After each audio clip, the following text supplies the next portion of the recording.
आज़ादी के बाद पहले जनसंघ और अब बीजेपी के मुख्य 3 एजेंडा रहे हैं। इनमें पहला जम्मू कश्मीर से अनुच्छेद -370 को हटाना था। दूसरा, अयोध्या में राम मंदिर का निर्माण कराना और तीसरा पूरे देश में समान नागरिक संहिता लागू कराना है। पहले 2 एजेंडे पर काम खत्म हो चुका है। अब बारी यूनिफॉर्म सिविल कोड की है। उत्तराखंड की बीजेपी सरकार ने समान नागरिक संहिता से संबंधित बिल अपने यहाँ पेश कर दिया है। राज्य सरकार चाहती है कि इसे उत्तराखंड में लागू कर दिया जाए। अगर सब कुछ ठीक रहा तो ये बिल कानून की शक्ल में राज्य में लागू भी हो जाएगा। हालांकि केंद्र भी इस पर काम कर रहा है। देश के 22वें विधि आयोग ने पिछले साल 14 जून को यूसीसी पर सार्वजनिक और धार्मिक संगठनों के विभिन्न पक्षों से 30 दिन के भीतर अपनी राय देने को कहा था। कहा जा सकता है कि ये मुद्दा अब फिर देशभर में चर्चा में आने वाला है, क्योंकि बीजेपी शासित कई राज्य इसे लागू कर सकते हैं। यूनिफॉर्म सिविल कोड या यूसीसी है क्या? यूनिफॉर्म सिविल कोड का मतलब है कि हर धर्म, जाति, संप्रदाय, वर्ग के लिए पूरे देश में एक ही नियम। दूसरे शब्दों में कहें तो समान नागरिक संहिता का मतलब है कि पूरे देश के लिए एक समान कानून के साथ ही सभी धार्मिक समुदायों के लिए विवाह, तलाक, विरासत, गोद लेने के नियम एक ही होंगे। संविधान के अनुच्छेद -44 में सभी नागरिकों के लिए समान कानून लागू करने की बात कही गई है। अनुच्छेद -44 संविधान के नीति निर्देशक तत्वों में शामिल है। इस अनुच्छेद का उद्देश्य संविधान की प्रस्तावना में धर्मनिरपेक्ष लोकतांत्रिक गणराज्य के सिद्धांत का पालन करना है। बता दें कि भारत में सभी नागरिकों के लिए एक समान आपराधिक संहिता है, लेकिन समान नागरिक कानून नहीं है। पहली बार कब हुआ था यूसीसी का जिक्र? समान नागरिक कानून का जिक्र 1835 में ब्रिटिश सरकार की एक रिपोर्ट में भी किया गया था। इसमें कहा गया था कि अपराधों, सबूतों और ठेके जैसे मुद्दों पर समान कानून लागू करने की जरूरत है। इस रिपोर्ट में हिंदू मुसलमानों के धार्मिक कानूनों से छेड़छाड़ की बात नहीं की गई है। हालांकि 1941 में हिंदू कानून पर संहिता बनाने के लिए बीएन राव समिति का गठन किया गया। राव समिति की सिफारिश पर 1956 में हिंदुओं, बौद्धों, जैनियों और सिखों के उत्तराधिकार मामलों को सुलझाने के लिए हिंदू उत्तराधिकार अधिनियम विधेयक को अपनाया गया। हालांकि मुस्लिम, ईसाई और पारसियों लोगों के लिए अलग कानून रखे गए थे। डॉक्टर अंबेडकर ने यूसीसी पर क्या कहा था? भारतीय संविधान की मसौदा समिति के अध्यक्ष डॉक्टर भीमराव अंबेडकर ने कहा था कि हमारे पास पूरे देश में एक समान और पूर्ण आपराधिक संहिता है। ये दंड संहिता और आपराधिक प्रक्रिया संहिता में शामिल है। साथ ही हमारे पास संपत्ति के हस्तांतरण का कानून है, जो संपत्ति और उससे जुड़े मामलों से संबंधित है। ये पूरे देश में समान रूप से लागू है। इसके अलावा नेगोशिएबल इंस्ट्रूमेंट्स एक्ट हैं। उन्होंने संविधान सभा में कहा कि मैं ऐसे कई कानूनों का हवाला दे सकता हूं, जिनसे साबित होगा कि देश में व्यावहारिक रूप से समान नागरिक संहिता है। इनके मूल तत्व समान हैं और पूरे देश में लागू हैं। डॉक्टर अंबेडकर ने कहा कि सिविल कानून विवाह और उत्तराधिकार कानून का उल्लंघन करने में सक्षम नहीं है। अभी क्या है समान नागरिक संहिता का हाल? भारतीय अनुबंध अधिनियम 1872, नागरिक प्रक्रिया संहिता, संपत्ति हस्तांतरण अधिनियम 1882, भागीदारी अधिनियम 1932, साक्ष्य अधिनियम 1872 में सभी नागरिकों के लिए समान नियम लागू हैं। वहीं धार्मिक मामलों में सभी के लिए कानून अलग हैं। इनमें बहुत ज्यादा अंतर है। हालांकि भारत जैसे विविधता वाले देश में इसको लागू करना इतना आसान नहीं है। देश का संविधान सभी को अपने अपने धर्म के मुताबिक जीने की पूरी आजादी देता है। संविधान के अनुच्छेद -25 में कहा गया है कि कोई भी अपने हिसाब धर्म मानने और उसके प्रचार की स्वतंत्रता रखता है। अब तक देश में क्यों लागू नहीं हो पाया यूसीसी? भारत का सामाजिक ढांचा विविधता से भरा हुआ है। हालात ये हैं कि एक ही घर के सदस्य अलग अलग रीति रिवाजों को मानते हैं। अगर आबादी के आधार पर देखें तो देश में हिंदू बहुसंख्यक हैं, लेकिन अलग राज्यों के हिंदुओं में ही धार्मिक मान्यताएं और रीति रिवाजों में काफी अंतर देखने को मिल जाएगा।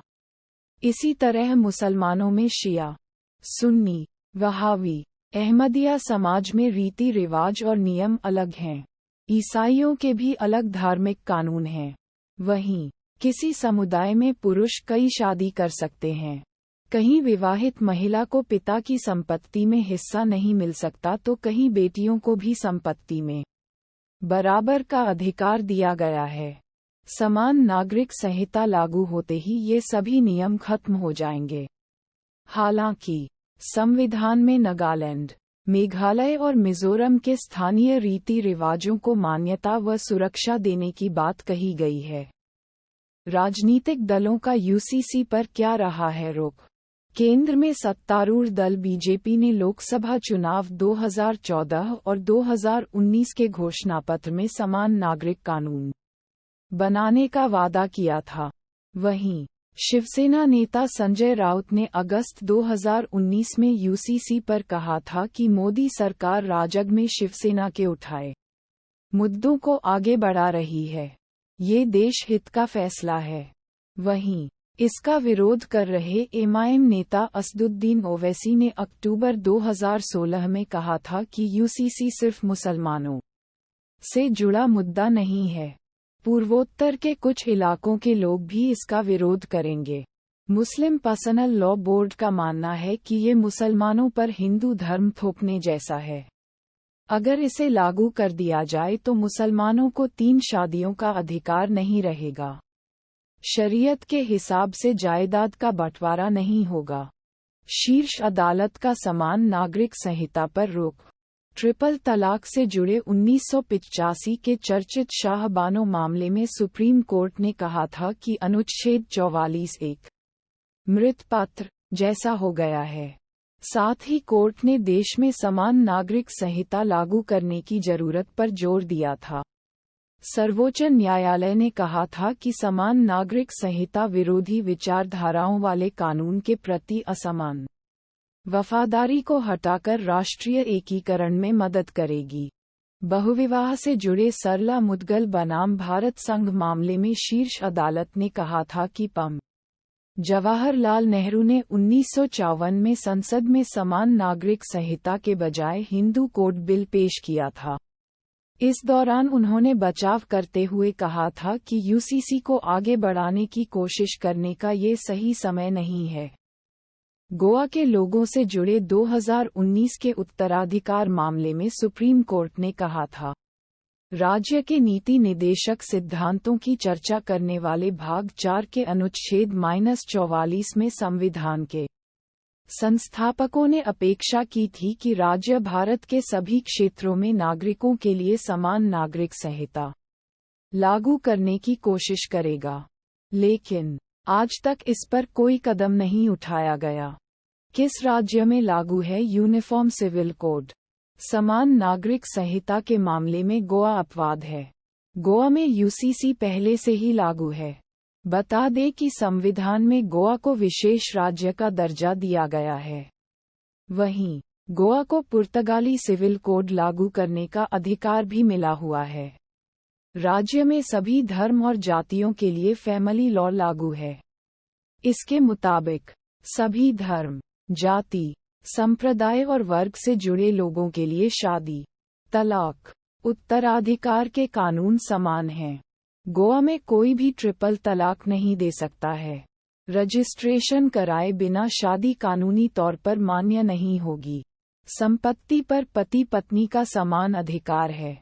हालांकि यहाँ भी एक अपवाद है, जहाँ मुस्लिमों को गोवा में 4 शादी का अधिकार नहीं है, वहीं हिंदुओं को 2 शादी करने की छूट है।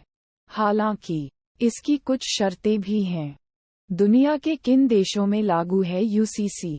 दुनिया के कई देशों में समान नागरिक संहिता लागू है। इनमें हमारे पड़ोसी देश पाकिस्तान और बांग्लादेश भी शामिल हैं।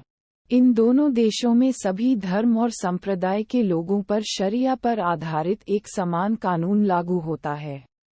इनके अलावा इजरायल, जापान, फ्रांस और रूस में भी समान नागरिक संहिता लागू है। हालांकि कुछ मामलों के लिए समान दीवानी या आपराधिक कानून भी लागू हैं। यूरोपीय देशों और अमेरिका में धर्मनिरपेक्ष कानून है, जो सभी धर्म के लोगों पर समान रूप से लागू होता है। दुनिया के ज्यादातर इस्लामिक देशों में शरिया पर आधारित एक समान कानून है, जो वहां रहने वाले सभी धर्म के लोगों को समान रूप से लागू होता है। यूसीसी के बाद क्या होंगे बदलाव? अगर यूनिफॉर्म सिविल कोड लागू होता है तो लड़कियों की शादी की उम्र बढ़ा दी जाएगी। इससे वे कम से कम ग्रेजुएट तक की पढ़ाई पूरी कर सकेंगी। वहीं गांव स्तर तक शादी के पंजीकरण की सुविधा पहुंचाई जाएगी। अगर किसी की शादी पंजीकृत नहीं होगी तो दंपति को सरकारी सुविधाओं का लाभ नहीं मिलेगा। पति और पत्नी को तलाक के समान अधिकार मिलेंगे। एक से ज्यादा शादी करने पर पूरी तरह से रोक लग जाएगी। नौकरी पेशा बेटे की मौत होने पर पत्नी को मिले मुआवजे में माता पिता के भरण पोषण की जिम्मेदारी भी शामिल होगी। उत्तराधिकार में बेटा और बेटी को बराबर का हक होगा। ये बड़े बदलाव भी किए जाएंगे लागू। पत्नी की मौत के बाद उसके अकेले माता पिता की देखभाल की जिम्मेदारी पति की होगी। वहीं मुस्लिम महिलाओं को बच्चे गोद लेने का अधिकार मिल जाएगा। उन्हें हलाला और इद्दत से पूरी तरह से छुटकारा मिल जाएगा। लिव इन रिलेशन में रहने वाले सभी लोगों को डिक्लेरेशन देना पड़ेगा।